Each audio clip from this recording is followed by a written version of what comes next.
boa noite para todo mundo aí. Obrigado pelo convite, por vocês poderem me ouvir. Eu acho que no final aqui, se ninguém desviar, eu acho que já é uma grande coisa, né? Então aí vocês relevem qualquer heresia. E seguinte, eu vou conversando aqui sobre um texto bíblico. Quem quiser falar alguma coisa, quiser interagir, abre o microfone, pergunta. Depois eu acho que vai ter algum tempo também, né, Gustavão? Se alguém quiser interagir também, fazer pergunta. Prometo não responder nenhuma, pelo menos assim, de uma forma satisfatória, tá bom? Vamos lá. Pensando sobre a nossa vida com Jesus, nossa vida cristã, a gente sabe, ou deveria saber, que servir Jesus não tem a ver só com a entrada no Evangelho, né? Servir Jesus não tem a ver apenas com aceitar Jesus, mas a gente sabe também que essa é uma redução do Evangelho que é muito comum ser feita, né? Ou seja, você aceita Jesus para ir no céu e pronto, meu amigo, você já está garantido no céu, já era, né? O Evangelho reduzido, na verdade, é parte do Evangelho, ou às vezes, dependendo, não é nem Evangelho, né? Mas vamos falar do Evangelho de fato, quando apresenta Jesus, que você o recebe, que você aceita, seja lá qual o nome que se dá para isso, né? Mas eu gostaria de compartilhar contigo a ideia também de que o Evangelho é algo não apenas para o começo da sua vida com Deus. O Evangelho de Jesus, ou o discipulado, ou seguir a Jesus, ou segmento, como você quiser chamar, é algo para o seu dia a dia, algo que irá moldar e mudar a sua vida constantemente, né? O Evangelho de Jesus, ele é transformacional, ou seja, ele te transforma e continuará te transformando. Por isso eu quero te convidar a abrir sua Bíblia, lá no livro de Atos, no capítulo 16, eu vou ler os versos 6 a 10. E o nome da reflexão aqui é Viva Seu Chamado. Você vai perceber que é no meio do livro de Atos, né? Não matematicamente, mas assim, bem no meio da história, começo da segunda viagem missionária de Paulo. Ele está ali com Silas, com Timóteo e tal. Ali começa também o Lucas andar com ele, que é ali que começa a primeira pessoa do plural, né? Nós fomos e tal. Então ele está acompanhado ali de uma galera boa. Mas é bem no meio da história de Paulo. Não é a conversão dele, não é o final, quando ele está já se despedindo, mas isso faz parte do evangelho também e faz parte do chamado dele. Atos 16, de 6 a 10. Eu vou ler, a gente vai conversando. Passando pela Frígia, pela província da Galácia, foram impedidos pelo Espírito Santo de anunciar a palavra na Ásia. Quando chegaram a Mísia, intentavam ir para Bitínia, mas o Espírito de Jesus não lhe o permitiu. E tendo passado por Mísia, desceram a Troade. E Paulo teve de noite uma visão em que se apresentava um varão, um homem da Macedônia, e lhe rogava, dizendo: passa a Macedônia e ajuda-nos.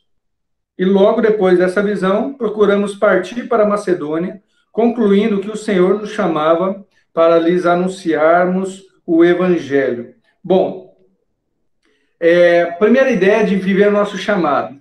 A gente deve entender que o chamado que Deus tem para nós é contínuo. Aí eu quero fazer uma diferença que alguns fazem, outros não, mas a diferença entre chamado e vocação.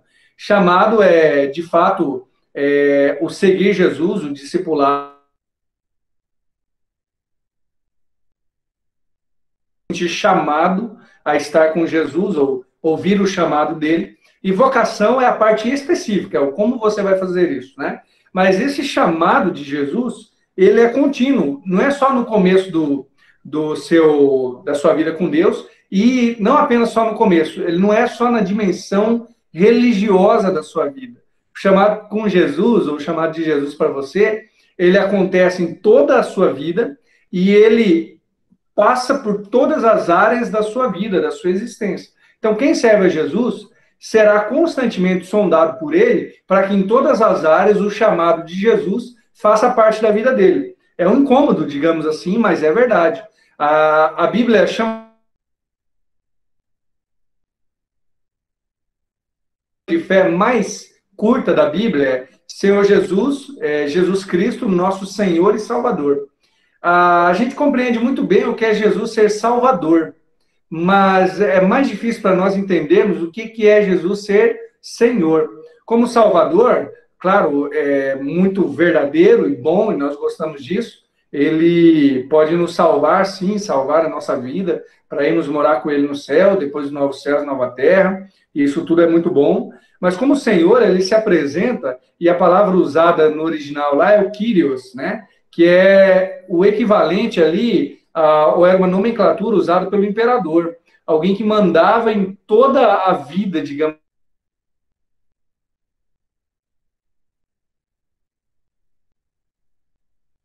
que era um ditador e tal, mas Jesus é apresentado também como esse tipo de Senhor, esse Kyrios, ou seja, alguém que tem o domínio de toda a nossa vida. Cara, na verdade, eu não sei, é um exercício difícil entender isso, pelo menos para mim, porque é difícil viver uma vida inteira percebendo que Jesus manda em tudo que eu tenho, mas é assim que a Bíblia apresenta Jesus. Jesus é Senhor de todas as áreas da minha vida. Ele é Senhor do meu ministério, né? Eu sou pastor, e por ser pastor, eu acho que as pessoas acham que é mais fácil perceber isso, né? Na verdade, às vezes é até mais difícil. Mas ele é Senhor do ministério, no qual eu sou pastor. Ele é Senhor do meu casamento, no caso eu sou casado, Senhor da vida da minha esposa, mas do nosso relacionamento. Ele é Senhor de todos os bens que eu tenho e propriedades que eu tenho. Não são muitos, mas ele é Senhor. Ele é Senhor da minha saúde emocional, ele é Senhor de tudo. E quando a gente começa a servir a Jesus, a gente começa a entender que ele realmente, vamos dizer assim, ele manda na nossa vida. O chamado se torna algo contínuo a ponto de fazer parte da minha existência. E talvez para traduzir para nós, é que nós devemos começar a considerar Jesus em tudo que fazemos. Começar a considerar Jesus em nossa existência, em nossa vida. Eu vou fazer alguma coisa, vou tomar alguma decisão, vou pensar em algo. Eu devo considerar Jesus. Né? Tem um teólogo chamado Karl Barth, que o Gustavão conhece, o Juliano ama, o pastor Juliano, ele dá uma definição tão boa de discipulado, que ele diz que o discipulado é quando você obedece por vontade a Jesus, e isso lhe dá uma liberdade.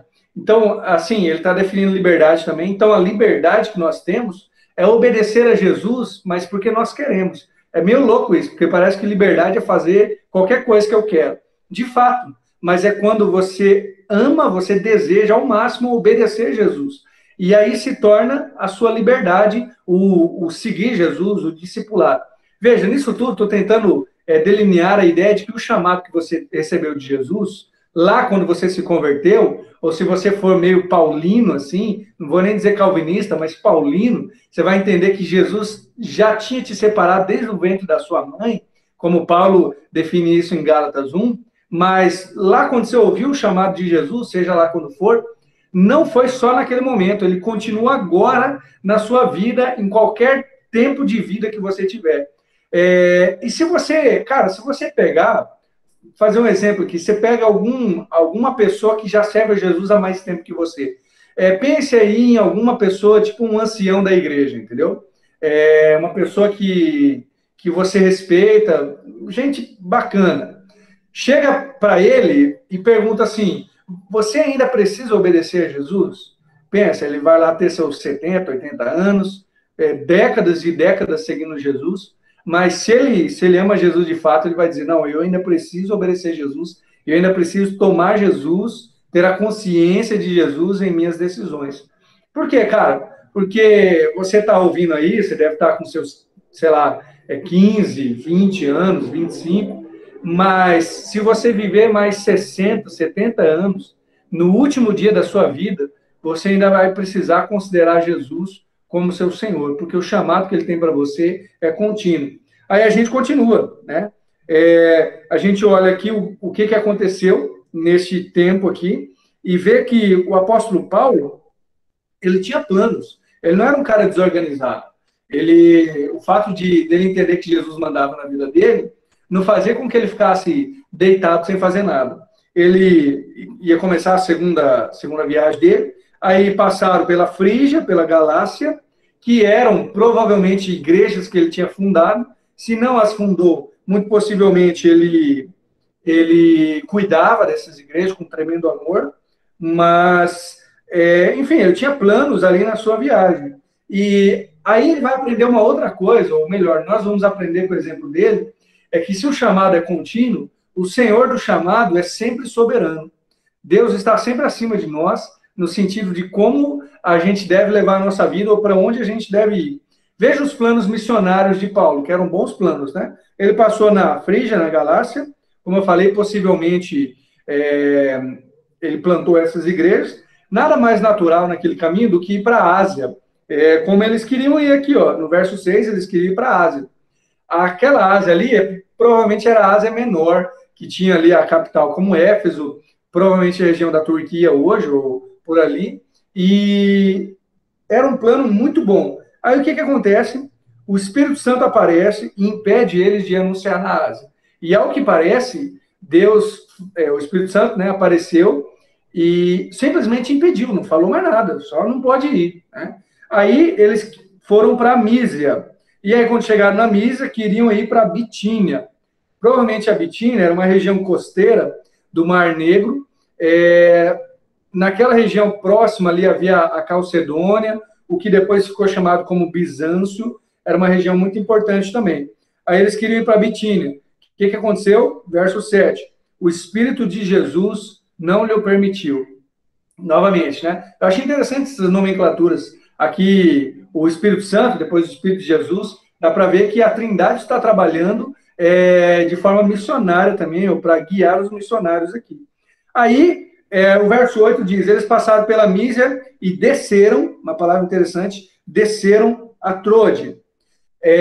Provavelmente essa Trode era a antiga Troia, muito famosa lá das guerras gregas, mas que naquele momento já não era mais grande coisa, era um litoral, e, enfim, chegava lá, você não tinha mais para onde ir, é um litoral, né? A menos que você pegue um navio, um barco, você está olhando para o mar, olhando para o nada. E eu imagino Paulo, cara, Paulo, Lucas, Timóteo, enfim, os caras na praia, olhando para nada, né? E eu imagino que eu estaria com a sensação, acho que Paulo não teve, que ele era mais santo que nós tudo, mas eu imagino que eu olharia para o mar e diria assim, cara, onde é que Deus foi me colocar, né? Eu fui obedecer a Deus e onde é que eu vim parar? Agora, deixa eu fazer uma pergunta. Você já teve essa sensação também? Você está servindo Jesus, você está sendo guiado por ele, você fala assim, cara, onde é que Deus foi me botar? O que eu estou fazendo aqui? Seja lá o que quer que você esteja fazendo ou onde você esteja, né? Talvez não é o local em si, mas é a condição em que você se colocou. Às vezes você sendo, sei lá, sendo honesto, você ouvindo um chamado de Jesus, né? E você chega a pensar, cara, o que Deus está querendo com tudo isso? Bom, eu aprendo com Paulo também, com a experiência deles, que normalmente Deus manda a gente ir, Deus não diz para onde que a gente vai, né? E isso, sei lá, é um pouco frustrante, porque eu queria que quando Deus me mandasse para algum lugar, ou me mandasse fazer alguma coisa, ele falasse assim, ó, você vai lá, daqui 1 ano eu vou fazer isso, daqui 2 anos aquilo, ou menos, né? A gente é mais imediatista, né? Ó, no primeiro mês, no segundo mês vai ser assim. Deus não faz isso, cara. Normalmente ele só faz o que ele fez com Paulo aqui, ó. Meu querido, você não vai para a Ásia, e agora também não vai para a Bitínia. E ponto final, né? E fique feliz ainda, né? Enfim, o que eu aprendo com isso, né? Que quando os meus planos são frustrados, ainda assim, o Senhor do meu chamado é soberano. Quando eu estou olhando para Trode, olhando para o mar, não tem para onde ir, ainda assim, Deus está no controle. Se eu estou obedecendo a Deus, aquele é o melhor lugar onde eu posso estar.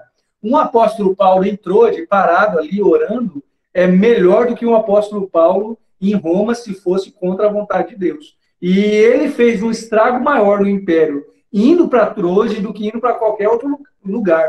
E a gente vai ver isso daqui a pouco. Ou seja, você pode estar até meio perdido, falando, cara, o que Deus quer comigo? Ou por que ele me mandou ficar assim, fazer isso, fazer aquilo, seja, como eu falei, num lugar, ou numa condição, num relacionamento, seja lá o que for, numa postura que você toma, mas ainda assim, Se Deus mandou você fazer, se você está ouvindo o chamado de Jesus, é o melhor lugar que você pode estar. É a melhor ação que você pode ter. É o centro, digamos, do mundo naquele momento, pelo menos para você, pelo menos para mim. Aí a gente vê uma outra coisa, como ele é soberano, os planos missionários celestes, agora não humanos. Porque ali ele teve de noite uma visão, e aí na visão se apresentou um homem da Macedônia. Eu não sei como que ele sabia que era da Macedônia, talvez pela língua, né? Provavelmente grega, quem sabe pela etnia, pelas roupas, mas enfim, o cara da Macedônia se apresentou para ele e aí rogava para ele, passa a Macedônia. Eu vejo aqui também uma outra coisa, né? A gente está falando também de estratégias missionárias ou de planos missionários. Os planos de Deus aqui eram muito maiores do que os de Paulo. Provavelmente, na segunda viagem missionária, ele ia visitar as igrejas que ele plantou. E agora Deus dá uma estratégia para ele, que a Macedônia é um dos primeiros pontos de quem estava ali, de contato com a Europa. E a Macedônia se torna ali, a igreja da Macedônia, se torna um ponto de referência para eles se expandirem pregando o evangelho na Europa. Agora a gente pode ver isso. Paulo, na hora, não sabia. Mas agora a gente está vendo que Deus estava dando uma estratégia missionária para ele fantástica, acima do que a capacidade humana poderia prever. Você poderia juntar os melhores coaches missionários lá, se é que tinha isso, né? Ou se é que isso existe, mas ainda assim, provavelmente, eles não iam entender esse planejamento todo que seria plantar uma igreja macedônia, mas Deus já sabia.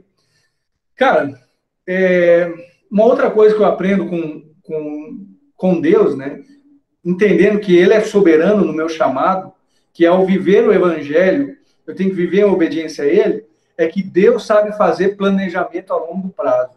Eu não sei muito bem, mas Deus sabe fazer planejamento a longo prazo. Ele sabe. Então, se Ele manda Paulo ir para Macedônia, o melhor lugar que Paulo pode ir é na Macedônia. Se Ele faz um cara aparecer para Paulo ter uma visão, então é lá que ele tem que ir com todos os missionários ao redor dele, todos os seus amigos ali. Deus sabe fazer planos a longo prazo. E, cara, é assim com a sua vida também. Tem muita gente sendo incomodada por Deus e ainda não entendeu o porquê está sendo incomodada por Deus. Às vezes Deus está mandando abandonar algum tipo de pecado, Deus está mandando abandonar alguma coisa que está sendo feita, ou Deus está mandando começar algo, e por que a gente não consegue enxergar 2 palmos na nossa frente, porque assim, com todo carinho, mas a gente é meio retardado, a gente questiona Deus. A gente acha, pô, mas o que Deus está querendo? É tão mais confortável fazer os meus planos, eu ir para a Ásia, como Paulo queria, ou qualquer outro lugar. Mas Deus, lembre-se disso, Deus sabe fazer planejamento a longo prazo. Quando você olha o que Deus faz com pessoas que ficam servindo a Ele por muito tempo, você percebe, cara, que são coisas extraordinárias, muitas vezes. O que Deus pode fazer com você, seguindo um plano dele por 5, 10 anos, é muito mais do que... Vou colocar aqui 10 anos, por exemplo. É muito mais do que 10 vezes um ano, entendeu? É muito mais do que 10 vezes um ano. Porque o plano de Deus a longo prazo é muito melhor do que o que eu posso ver agora. E muitas vezes, pelo menos na minha experiência, na maioria das vezes, eu não entendo, eu não quero, eu acho que é melhor ir para outro lugar. Muitas vezes nós estamos como Jonas, né? Que talvez seja até um arquétipo aqui, um antítipo de Paulo, né? Não um arquétipo, um contrário de Paulo aqui. E Deus mandou ele para um lado e ele foi para o outro, né? Jonas é o contrário de Paulo. Jonas não conseguia enxergar um palmo na frente dele e decidiu fazer a vontade dele. Paulo parece que cumpre aquilo que Jonas não cumpriu, né? Ou pelo menos a princípio Jonas não cumpriu. E ele foi tremendamente abençoado por isso, né? Como você se vê daqui 5, 10 anos aí na sua vida? Normalmente é um pensamento que muitos jovens fazem, né? Daqui 5 anos ter terminado a faculdade, ou ter terminado o ensino médio, ou, enfim, estar casado, ou, enfim, pelo menos mais bonito, né? Sei lá. Faz algum plano da vida. Mas Deus também tem planos para você a longo prazo. Agora, como eu disse, eu acho que ele não conta tudo, pelo menos agora não. Ele quer que você veja que ele é soberano na sua vida. Ele não é só soberano quando você levantou a mão lá para aceitar Jesus. ela é soberana agora, quando você faz seus planos de qual faculdade escolher, do que fazer na sua faculdade, ou, enfim, no seu colégio, de como agir lá, não só em coisas particulares, né? Eu tenho que fazer esse parênteses aqui, porque muitas vezes a gente particulariza o chamado de Deus, ou a gente coloca na esfera privada da vida. Não, beleza, Deus tem a ver com com o que eu faço no meu quarto, Deus tem a ver com a adoração que eu faço na igreja, mas Deus também tem a ver, Ele também é Senhor daquilo que eu faço publicamente, ou daquilo que eu faço que não é na esfera religiosa, ou de vícios e virtudes, nesse sentido. Deus é Senhor da escolha que você faz também na sua vida, na sua carreira de vida. Deus é Senhor na escolha que você faz nos seus relacionamentos, nos seus amigos, no seu namoro, enfim, no seu casamento. Ele é Senhor também. E Ele sabe planejar a longo prazo. Bom, talvez você precise colocar a sua vida diante dele. Fala, Senhor, o que o Senhor precisa que eu mude? Agora, o que eu acho é que a maioria de nós, se não todos, já ouvimos algo que Deus quer que a gente abandone, ou algo que Deus quer que a gente comece, e nós ainda estamos fingindo que não entendeu. Né? Ah, Senhor, foi isso mesmo? Não, pera lá, será que não é aquele outro que você quis dizer? Não, cara, só obedece o Senhor do seu chamado, que é muito melhor. Né? E, continuando, o chamado te dá ouvidos. Quando Paulo obedece, quando ele não vai para a Ásia, ele não vai para a Bitínia, ele fica lá de boa, em Trode, ele tem uma visão. E a visão tem um homem da Macedônia rogando para ele ir lá e pregar o evangelho a eles. Né?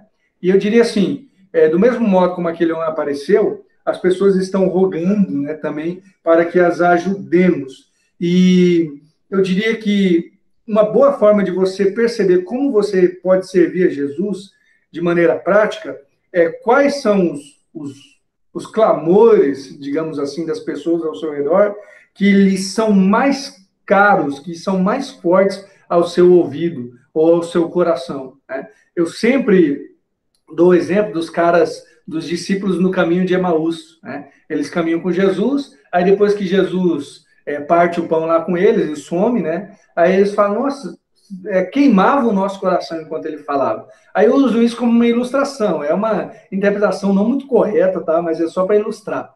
Há coisas no mundo que queimam o nosso coração. E isso pode ser uma indicação de Jesus para o nosso chamado, ou para a nossa vocação, né? O modo específico como nós iremos cumprir o nosso chamado.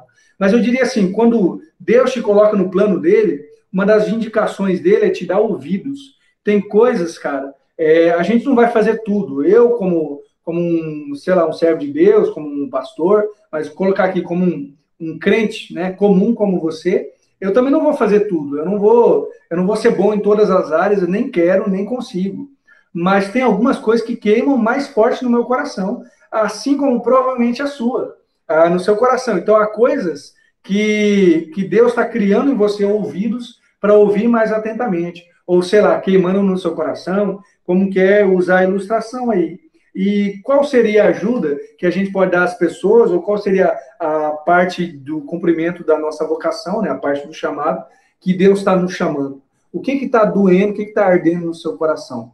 É uma indicação para que você possa viver o seu chamado também. Então, vamos recapitular até aqui. Né? Primeiro, o chamado é contínuo, então você ainda é chamado por Jesus, e você ainda será moldado por Jesus. Depois, o Senhor do chamado, ou seja, Deus que te chamou, ele continua sendo Senhor e continua sendo soberano na sua vida. Agora, na terceira parte, ele faz um negócio, cara. Ele desenvolve em você ouvidos para ouvir. Ou, enfim, como ele fez com Paulo, ele dá uma visão para Paulo no meio da vida cristã dele. Não foi no começo, foi no meio. Deus ainda era Senhor do chamado de Paulo e mudou os planos, mudou os caminhos de Paulo para que ele fosse para a Macedônia. Deu ouvidos para que Paulo pudesse ouvir. No caso de Paulo, foi até visão. Né? Paulo conseguiu ver esse homem da Macedônia. E aí, o que Deus está dando para você, digamos assim, ouvidos, um coração batendo para que você faça aquilo? Eu diria assim, preste atenção nisso, pense bastante nisso, porque isso é uma indicação possível de como Deus quer te usar.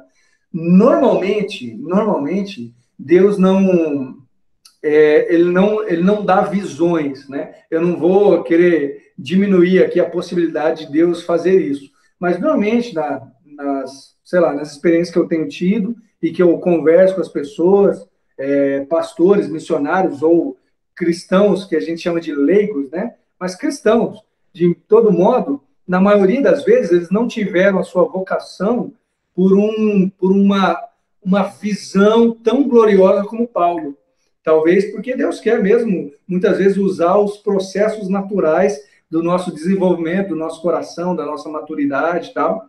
E uma forma de perceber é aquilo que começa a chamar a nossa atenção. Especialmente para você que está aí em tempos de escolher a faculdade, é uma boa forma, cara, de você pensar o que Deus tem chamado minha atenção, o que Deus tem colocado no meu coração, o que tem causado, assim, igual eu falei, um queimar do coração para eu ajudar as pessoas ou para eu fazer na minha vida. E isso pode ser uma definição da sua vocação também, da sua vocação específica, ou seja, da parte específica do seu chamado, né, que é a sua vocação, em servir a Jesus. Veja que com isso, a gente já muda um pouco da nossa percepção das nossas profissões, do que a gente vai fazer na vida. A gente pode encarar o nosso trabalho como um trabalho secular, um trabalho que eu faço aí para ganhar dinheiro, quanto mais dinheiro, melhor, quanto mais dinheiro, menos trabalho, melhor. Mas, na verdade, quando você entende o chamado de Deus, você entende que Deus muitas vezes começa a te dar esses ouvidos atentos para que você escolha o seu trabalho também conforme a vocação, conforme a área específica do chamado que Deus está te dando. Então, para Paulo, ele teve a visão do homem da Macedônia. Quem sabe para você são processos no seu coração que começam a chamar a sua atenção. Aí aqui, digamos assim, eu não consigo ir mais longe. Aí é só você mesmo que pode definir aquilo que Deus tem colocado em você, né? Eu vou dar um exemplo simples na minha vida que talvez possa te ajudar nisso, né?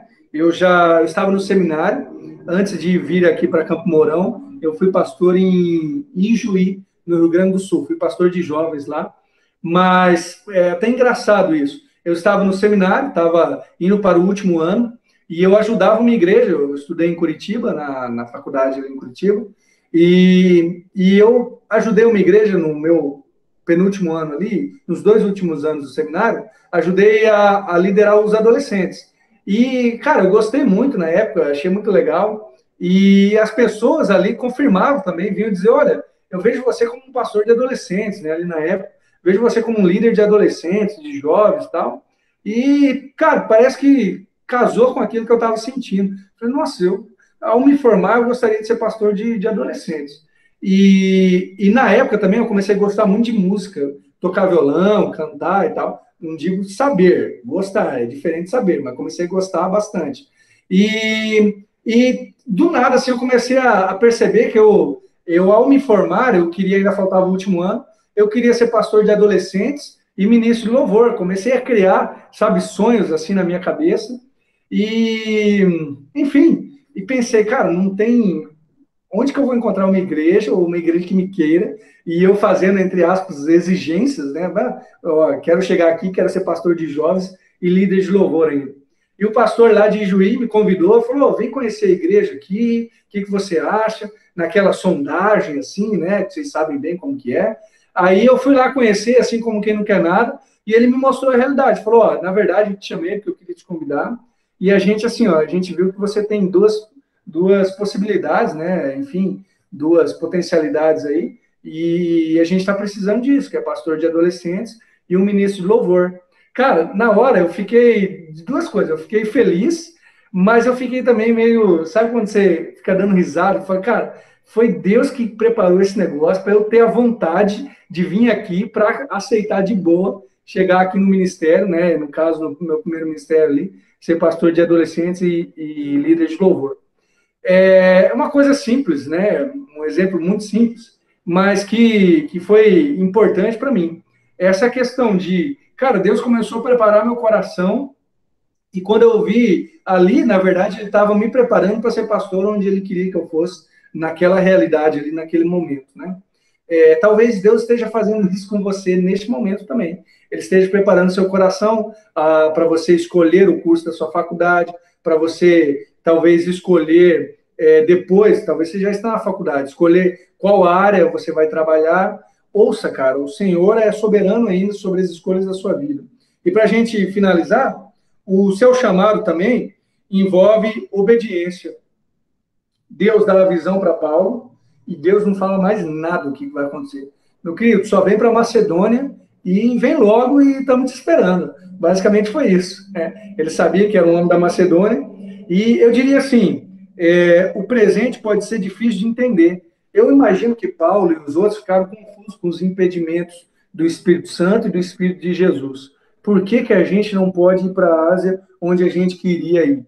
E a gente fica confuso também com muitas das nossas frustrações. Por que, que não deu certo? Por que, que aquilo que eu planejei? E às vezes, gente, a gente planeja coisas muito boas, como foi o fato de Paulo. Ele ia para a Ásia para pregar o evangelho. Não ia roubar ninguém, não ia fazer nada de errado. Ia pregar o evangelho. Mas ainda assim, Deus impediu ele de ir para lá. Isso é tão interessante. Mas o futuro vai chegar com explicações do presente, explicações que nós não temos agora.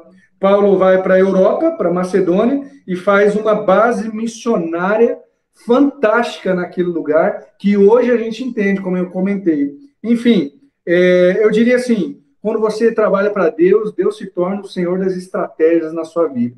Novamente, Deus pensa a longo prazo, muito melhor do que nós. E aqui, ainda mais profundamente, o Evangelho não é apenas o começo da sua vida. O Evangelho é um meio, no sentido, considerar Jesus é também o modo como você vive. Não é só o fim ou o começo, mas considerar Jesus como Senhor da sua existência é também considerar qual modo você vai viver, quais escolhas você vai fazer, como você irá agir diante dessas escolhas. E Paulo obedeceu mesmo sem saber o que estava lá na frente. A obediência, então, leva diretamente a algo. O que ele fez? Ele foi lá e pregou o evangelho, e a gente vê que um monte de gente depois se converteu, e se a gente é cristão hoje, é também pela obediência de Paulo ali. Para finalizar, Paulo tem uma visão do homem da Macedônia, e nessa visão, o homem dizia assim, passa a Macedônia e ajuda-nos. Pelo menos na minha tradução está isso, Atos 16, 9. Passa a Macedônia e ajuda-nos.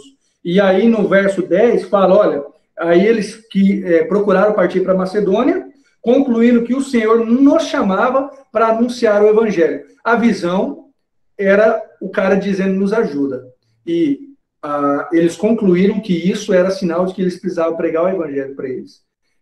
No final das contas, a nossa vocação, seguir ao Senhor do nosso chamado, e o nosso chamado, como Deus quer para nós, nos levará sempre, no final das contas, a pregar o evangelho e a viver de modo testemunhal do evangelho de Jesus. Não tem outra saída, não há essa opção para mim e uma diferente para você.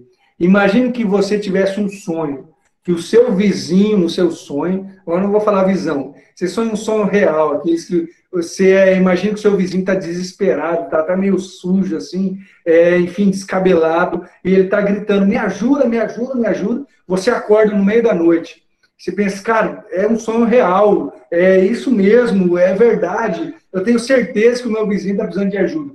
Qual tipo de ajuda você iria considerar dar a ele depois desse sonho? Eu, muito provavelmente, ia pensar, cara, vou correr na casa do vizinho, quem sabe com um balde de água, se é um incêndio, sei lá, com alguma coisa, com algum dinheiro, com alguma roupa, sei lá. Mas Paulo viu o homem da Macedônia rogando ajuda e ele entendeu que essa ajuda era pregar o evangelho. No final das contas, viver o meu chamado levará eu, de alguma forma, a pregar e a viver o evangelho e a testemunhar o evangelho de Jesus. É por isso que você existe. Você existe também para ser uma testemunha de Jesus, para viver o evangelho dele na sua vida hoje, nas escolhas que você faz agora, no modo como você vive, não só na sua vida privada, também, mas nos seus relacionamentos, na sua escolha de profissão, em tudo aquilo que você faz. Então, o que eu diria para você viva o seu chamado. Deus te chamou para muito mais do que o que você sonhou para a sua vida. Os seus planos são bobeira comparado aos planos de Deus. Pode ser que seja a mesma profissão, pode ser que seja o mesmo caminho, mas se você entender que isso é um chamado de Deus, você vai olhar para tudo isso de uma profundidade muito maior e com um propósito muito maior na sua vida, tá bom? Que Deus te abençoe aí. Vou passar novamente a palavra para o meu querido Gustavão. E vamos lá, quem quiser perguntar alguma coisa, fazer comentário, pode perguntar aí. E aí, galera? Tá aberto aí as perguntas aí pro Daniel. Quem quer falar? E aí, pessoal? Cri, cri. Oi? Bom, isso amei a mensagem, falou muito, muito no meu coração. Mas porque é algo particularmente que eu tenho muita dificuldade em reconhecer em certas áreas da minha vida, assim, porque, por exemplo, quando Paulo ele inicia essa trajetória, ele olha e fala assim, ele poderia parar e pensar, tá, Deus, mas por que você está me pedindo de ir até aqui? É para pregar o evangelho, coisa boa, por que não. Por que me impediria de fazer algo bom? Mas Deus sabe todas as coisas. Então ele fala assim: não é que é algo ruim, mas é que não é o plano que eu tenho para você. Então vai, segue outro caminho que é o que eu estou estipulando, né? E para mim, a minha maior experiência quanto a isso é um chamado que eu sei que eu tenho com adolescentes. E eu já notei isso várias vezes em minha vida. E eu sempre pensei que ia ser algo, nossa, extraordinário, assim, que eu vou trabalhar em missões e eu vou para outros países, que sei lá, eu vou para a África, não sei, né? Mas a gente viaja às vezes, né? E na verdade, Deus está falando assim: não, você vai fazer algo bom, mas não vai ser onde você está imaginando.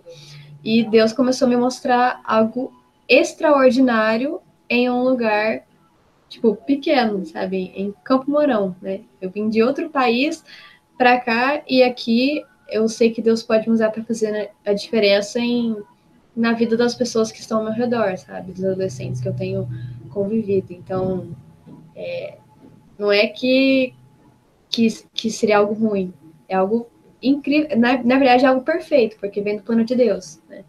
E a nossa imagem de perfeição, às vezes, chega até tipo, menosprezar os planos de Deus, né? Porque só ele sabe o que é perfeito. E é isso aí. Falou muito no coração isso. Legal. Assim, às vezes a gente tem essa noção de talvez de ir para um outro lugar, ou, enfim, lugares longes, né? E também, ou muitas coisas, né? Muitas pessoas e tal, mas isso são planos humanos, normalmente, ou muitas vezes, né? A gente inflaciona muito para querer ser satisfeito. Ah, vou ser satisfeito se eu tiver, sei lá, na África, na Ásia, ou se o meu ministério aqui tiver, sei lá, 1.000 pessoas, ou agora em tempos de visualização, 10.000 visualizações, sei lá o quanto. Mas, na verdade, tudo o que a gente passa é um processo e um trabalhar de Deus para nós, né? Eu confesso que eu aprendi muito mais, honestamente, assim, em momentos difíceis da minha vida ministerial do que em momentos bons, né? Eu era pastor de adolescentes ali e foi engraçado. Eu cheguei, comecei a pastorear lá e em uns 2 anos começou a crescer, crescer e assim, ó, em 6 meses quase todo mundo desviou. O pessoal, assim, realmente parou de ir na igreja. Claro, não foi do dia para a noite, mas foi assim, em 6 meses. A gente estava com um grupo, talvez, ali de uns 25, 30, mas terminamos o ano com 4, 5. Eu pensei, cara, daqui a pouco vai ficar só eu. Eu vou sair, enfim, vou abandonar aqui, porque. Mas continuei, né? E, cara, foi um ano, acho que foi o ano 2014, que eu preguei para 5, 6 adolescentes. Essa era a minha pregação aí. Todo sábado era 5, 6 pessoas que iam lá ouvir. E era até engraçado isso. Mas eu aprendi muito naquela época, né? Porque muitas vezes Deus está trabalhando em nós, né? Não que Ele não está trabalhando nas outras pessoas também, mas dando a oportunidade para a gente servir aonde a gente está, né? No meu caso ali, né? Foi num momento difícil e tal, enfim, que as coisas não estavam crescendo, mas, cara, são estágios que a gente não pode queimar na nossa vida, né? Deus está nos ensinando em todos os processos, em todos os momentos, né? Eu acho que eu ainda estou aprendendo, na verdade.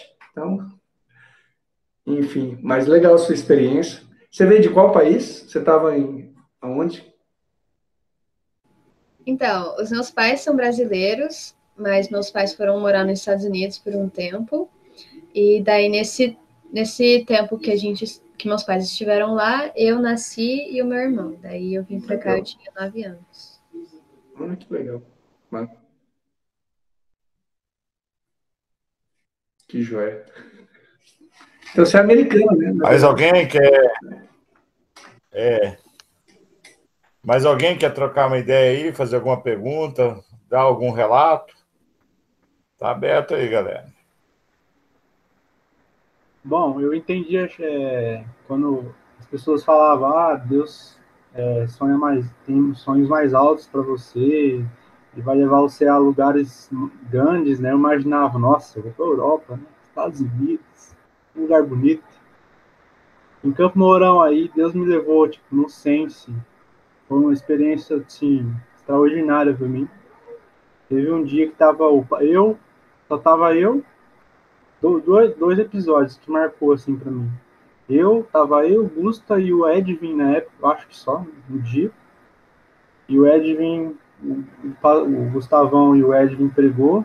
E no final o Edvin falou, quem quer aceitar Jesus? Cara, todos os presos ali falaram sim. Tipo, cara, sensacional. Né? E teve um dia que foi eu, o Brusa e o Gusta, acho que se eu não me engano, só nós três. Eu lembro que e o Brusa erramos toda a letra da música lá na hora. Mas foi sensacional, porque quando eu acho que o Gusta tava pregando ali pro lado, o Brusa tava chorando que nem um bebê. E foi uma experiência, assim, extraordinária, porque eu vi a cara de cada um ali, prestando atenção, sabe? Então, eu aprendi muita coisa, muito mais fora da igreja do que dentro, sabe? E são experiências, assim, que eu vou levar pro resto da vida. Os dias que a gente ia na Vila Guarujá, tinha dias que só ia eu, Marcelo e o Gusta, e a gente recebia uns abraços de 2, 3 senhoras, aquilo mudava na semana, sabe? Os moradores de rua, a gente levando, né, a comidinha para eles, sabe? Aquilo mudou, tipo, mudava a minha semana. Eu podia estar mal que for, tipo, Deus restaurava, sabe? Então, quando a gente falam pra gente se Deus vai levar você para lugares grandes, eu aprendi que não é a beleza do lugar ou as pessoas, mas Deus vai colocar você em um lugar que Ele sabe que você tem que estar ali. Então, muitas vezes a gente ia no Sense e não tinha uma pessoa para tocar violão. Eu tava lá, sabe? Servindo, sabe? E aquilo mudou completamente, assim, o jeito que eu olhava, pensava as coisas, sabe? Fora da igreja, servindo, tá ali, né? Então é sensacional essas experiências que eu tive até agora e com certeza quero ter mais. Legal, hein, cara? E ó, o que vocês falaram, vocês dois, cada um falou de uma área, né? E eu acho que é isso que acontece mesmo. Deus chama a gente, especificamente, cada um para um local, para servir, e Ele nos chama para fazer coisas em que a gente vê propósito, né? A grandeza aqui está na grandeza do propósito, né? Não dos números necessariamente, ou enfim, dos aplausos. O negócio realmente, cara, eu tenho ido no Ciência também, a gente estava indo, né, ali antes de parar tudo, e eu acho muito legal, mas assim, eu tenho uma experiência, né, de ter nascido com um problema no coração, muito tempo no hospital, e, cara, quando eu vou no hospital, parece que é difícil, é complicado, porque ainda traz lembrança, mas parece que eu é tipo carregando o celular, sabe? Me coloco na bateria, porque eu saio assim recarregado, cara, igual você falou, ganha a semana, parece que é um negócio assim, e eu não consigo entender direito, a não ser, né, o fato de parecer que Deus tá chamando a gente para ir nesse local mesmo, né? Ou no caso para mim, né? E contigo é ali no Ciência, ali no Guarujá ali, né? Cara, é isso. Deus nos chama cada um em sua área específica e realmente vale muito mais a pena do que a gente ficar enfim, ficar querendo fazer o que, talvez, o que vai só chamar atenção, né? Só vou dar um exemplo aí, tá? Me permite aí, Gustavo, mais um minuto. Quando eu estava bem no começo aí do ministério, eu vi uma comparação que eu achei muito boa, uma ilustração, que era com Davi e Saul, que o Davi, né, quando foi lá para lutar contra Golias, Saul botou a armadura dele, que era uma armadura, né, muito boa, com certeza, e grande, né, ficou pesada em Davi, não coube nele, aí ele tirou e venceu Golias lá, sem armadura, sem nada, né? E eu me lembro que o cara que estava fazendo essa comparação, ele falou assim, olha, a armadura de Saul serve para Saul, e não serve para Davi.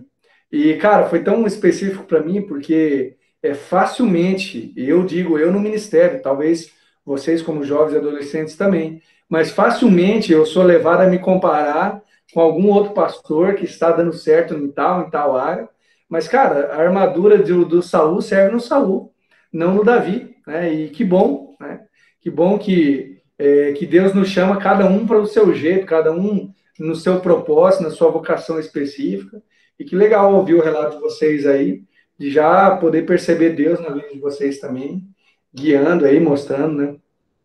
E até, o Gustavão, se você puder, compartilha um pouco aí de... Eu imagino que o pessoal já deve ter ouvido aí, deve estar até cansado de saber da sua história, mas você também, né? Você teve vários momentos em que você teve que ouvir ou ser direcionado por Deus também para onde ir, o que fazer e tal da sua vida. Então, a minha história é muito louca, né? Porque eu trabalhava com missões urbanas, né? Sempre trabalhei. E aí eu plantei uma igreja chamada Manifesto Missões Urbanas, que hoje é a Igreja Sal da Terra Manifesto, né? E é interessante que essa plantação foi em 2003, desculpa. Só deixa eu ajeitar um negócio aqui, para mim conseguir ver vocês. Então, aí, beleza. E em 2003 a gente planta o Manifesto, lá em Uberlândia, Minas Gerais. O Manifesto é uma igreja que, a princípio, vai trabalhar com os metaleiros, com os roqueiros lá. Em 3 meses de igreja, a igreja está com 150 membros, né? Cheia que a galera cabeluda, tatuada, cheia de camisa preta, a igreja era pintada de preto, parecia uma boate, né? A gente fica lá até 2009. 2009 eu recebo uma ordem da convenção que eu fazia parte lá, uma ordem, assim, um pedido, que foi prontamente aceito, da gente plantar um desafio, de a gente plantar uma igreja em Assunção, Paraguai. Então a gente vai no ano de 2009 para Assunção. A gente permanece no Paraguai alguns anos, planta a igreja de Assunção, planta a igreja de Pedro Juan Cabaleiro, Ponta Porã. Mas tudo nesse universo aí alternativo de missões urbanas, de tribos urbanas. Volto para Uberlândia, e Uberlândia é a minha cidade. Eu gosto demais, eu sou apaixonado pela cidade de Uberlândia. A igreja é redondinha, tudo certinho. Pregar de chinelo, pregar de bermuda. É uma coisa tranquila, porque a estrutura permitia, o ambiente era propício para essas coisas. Então, estava assim, eu sinceramente achava que meu ministério ia prosperar na plantação de igrejas em relação a tribos urbanas. Eu estava esperando que eu pudesse ser enviado de Uberlândia para outra cidade, mas para plantar esse mesmo tipo de igreja. Hoje a igreja existe em Bauru, a igreja existe em Divinópolis, a igreja existe em Porto Velho, a igreja existe na Bahia, deixa eu lembrar o nome da cidade agora, Vitória da Conquista. Vi em muitos lugares, Assunção. Aí um dia eu estou lá no Parque de Sabiá, o Parque de Sabiá é um parque que existe lá em Uberlândia, na região central da cidade. Eu levava minha mãe para passear lá, que minha mãe tem esclerose múltipla, então ela não se locomove, só com cadeira de rodas. Eu tô lá passeando com ela, me liga o Edwin, falando assim, ó, você quer vir aqui para Campo Mourão, ser pastor de jovens? Não, eu não levei a sério, mano. Falei, vamos orar, mas sabe aquele negócio? Porque assim, ó, crente fala assim, ó, vamos orar, é assim, ó, tá bom, deixa pra lá, né? Ele então ora aí uma semana e eu te ligo de novo. Eu achei que ele não ia me ligar, eu achei que ele tava brincando comigo, que o Edwin, eu sou amigo do Edwin desde 2010, ele sempre foi um cara brincalhão, tudo, né? Uma semana depois ele me ligou de novo. E aí? Pensou? Falei, não.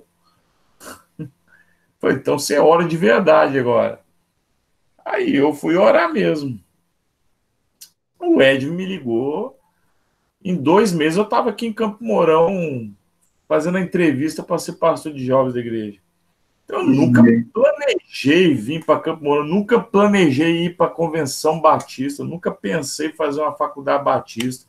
Eu nunca tive nada a ver com os batistas, mas tem 5 anos que eu estou aqui. Vai ser salvo. Então, Deus tem uns planos para a nossa vida que muitas vezes são diferentes dos nossos. Eu até brinco, né, quando eu falo a respeito disso, que na minha listinha de alvos para 2015, Campo Mourão sequer passou na minha mente. E no meio do ano eu já estava aqui. Eu faço 5 anos semana que vem que eu venho para cá. Então, o que tem daqui para frente? Eu não sei. Só sei que a vontade de Deus é sempre boa, perfeita e agradável. Gosto daqui, sou feliz aqui. Fiz amigos de verdade aqui. Houve uma complementação no meu ministério, que é onde eu estava não teria. Então, Deus é bom de todo jeito. Né? Eu tenho uma aptidão com missões urbanas, não estou fazendo isso há 5 anos, missões urbanas relacionadas a tribos, né? Mas eu tenho feito outras coisas que eu não faria. Então, Deus muda os nossos planos, porque o plano dele é perfeito, sempre. É isso aí. Top, hein? Isso aí. Resumido do resumido. Né? Que legal, né? Mais alguém? Acho que não. Daniel, obrigado, meu irmão. Deus te abençoe. Deus abençoe sua vida. Deus abençoe a Igreja Batista do Alvorada. E é um privilégio te escutar, viu, meu irmão? Sempre. Sempre mesmo. Deus cuide aí da sua família. Deus cuide aí dos seus planos, dos seus projetos. Contudo, os dele, os do Senhor são melhores que o seu, né? A gente sabe. Mas eu te agradeço muito por essa oportunidade e vamos fazer mais vezes isso aqui, beleza? Beleza, eu agradeço, viu, cara? Obrigado pelo convite aí. Valeu, gente, por me escutar, pela paciência aí. E espero poder ter contribuído um pouco aí. E ficamos à disposição, né? Quem precisar aí, tamo junto. Obrigado, que Deus abençoe. O Gustavão tá me devendo uma pizza agora, rapaz. Mas, Gustavão, tá devendo um cafezinho, hein? Nós estamos se devendo um pro outro aí. Mas vamos botar na conta da Deixa o Covid. Do Covid. O Caio quer ir. Nós vamos, Caio. E, galera, manhã culto, 7h30. Vai ser online e presencial. E amanhã sou o Joe que ministrarei a palavra. Então, vocês se liguem, beleza? Tamo junto, galera. Um abraço, fique com Deus. Boa noite. Valeu, Dani. Valeu, gente. Boa noite. Valeu, gente. Até mais. Boa noite. Abraços virtuais. Até mais. Tchau. Tchau.